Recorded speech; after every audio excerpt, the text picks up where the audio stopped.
Let me now ask you about mining. Goa now has been shut down for at least the next 2 months. Nobody, including you, can mine in Goa at this point in time. There continue to be allegations, whether it is from the state government or it is the Shah Commission, that all companies that operated in Goa were in violation of their agreements. How do you respond to that? No, it's again the fundamental. You have a food and put the glass there, so you can't touch it. How long you want 100,000 people in Karnataka with their 500,000 people are out of job? I always says have a self-declaration policy where you say these are the environmental norms and Indian INC will follow that. There may be some illegal mining, there may be something else is happening, and you catch them. But why you are coming a running company which is within the four wall? If you look at our body, there will be some problem. But fundamental, these companies are running. So what is the impact going to be? Because as of now, the closure is for 2 months. We don't know what is going to happen post that. How are you going to deal with the fact that you're pretty much having to shut shop as far as Goa is concerned? This is the whole world is looking. I mean, I think this is, we have to resolve. We cannot let these people, are never seen in the world. Even if you go to a country like Mongolia, they have a 20% landlocked country, having a 20% GDP. You go to Canada, all are dependent on our natural resources. We are the only not people who some of the company not flouting that, because this is a system. It's all the time. The checking has to be there. The proper regulator has to be put in the place. But shutting down the industry is not seen. It has to be more and more exploration to find more and more in iron ore. What is making you stay on in India? Because on every front you're faced with problems. We just finished talking about Goa. I want to ask you about Lanjigarh, because once again your plans there are stuck. There continues to be no clarity on whether you will actually be able to mine bauxite there or not, whether you will be given an alternate location to Niyamgiri or not. Those question marks prevail. So what holds Anil Agarwal back in India? See, we'll be very well placed. We are expanding our business in India. We are expanding our business in Africa. I can only take this point that please do not ignore our natural resource, because the entire world does not want us to progress. So you believe that there is a conspiracy against India? Has to be in the sense we have, China does not have the natural resource, and they have progressed so much. We have amazing natural resource with us. Since independence to now, we have not done anything.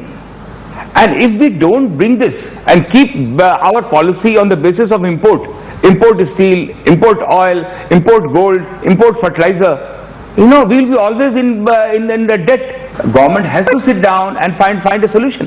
No, government has to sit down and find a solution, but your shareholders are also going to ask you that you're faced with controversy after controversy in state after state. There's no clarity on Goa.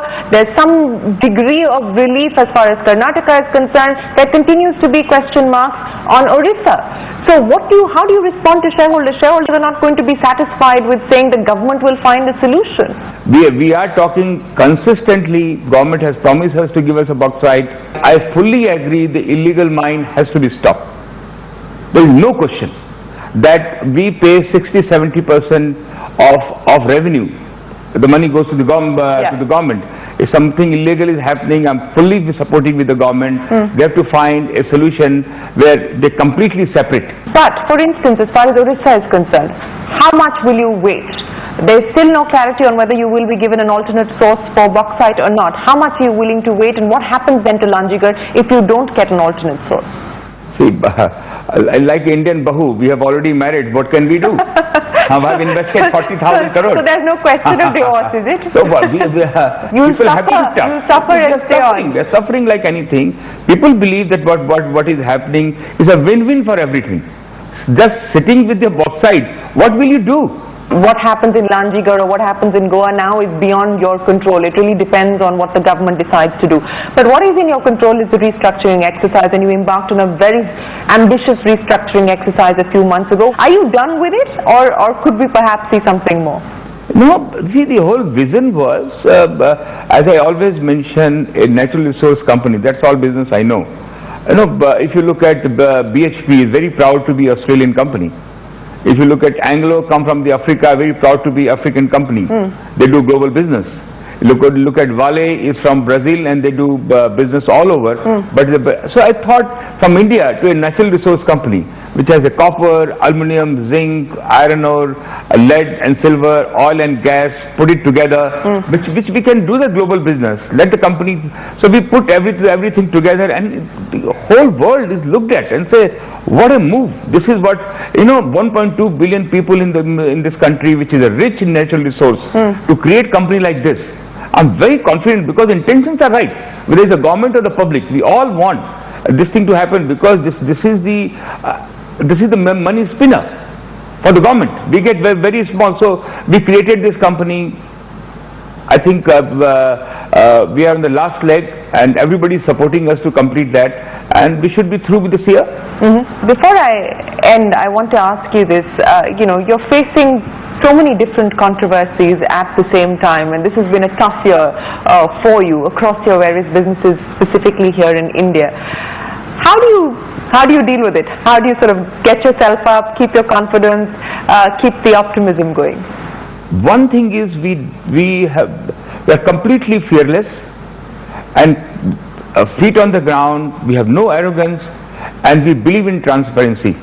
So once we believe that we have instruction to my people where the governance is the topmost priority and safety of our people is the topmost priority, then I don't bother, and I believe that the largest democracy of the world is under threat and it has to work. It has to work and I believe it will work. Do you believe that there's a perception problem that you're faced with, that you may believe in governance, you may believe in transparency, you may operate with complete transparency, but people don't seem to believe that? Do you believe that you're faced with a perception problem? I agree, huge perception, but it's a democratic country. It doesn't belong to somebody, it belongs to me too. And somebody has to take the lead, and everywhere we have delivered. Everywhere we have delivered, and government understanding that. I'm looking the process to be faster. We should sit one side of the table and look at how do we take the country forward. We will work with the government, and whatever way the government wants, we will work to make sure we'll take it forward. That's an important statement from you. Whatever way the government wants, Anil Agarwal is willing to play that game.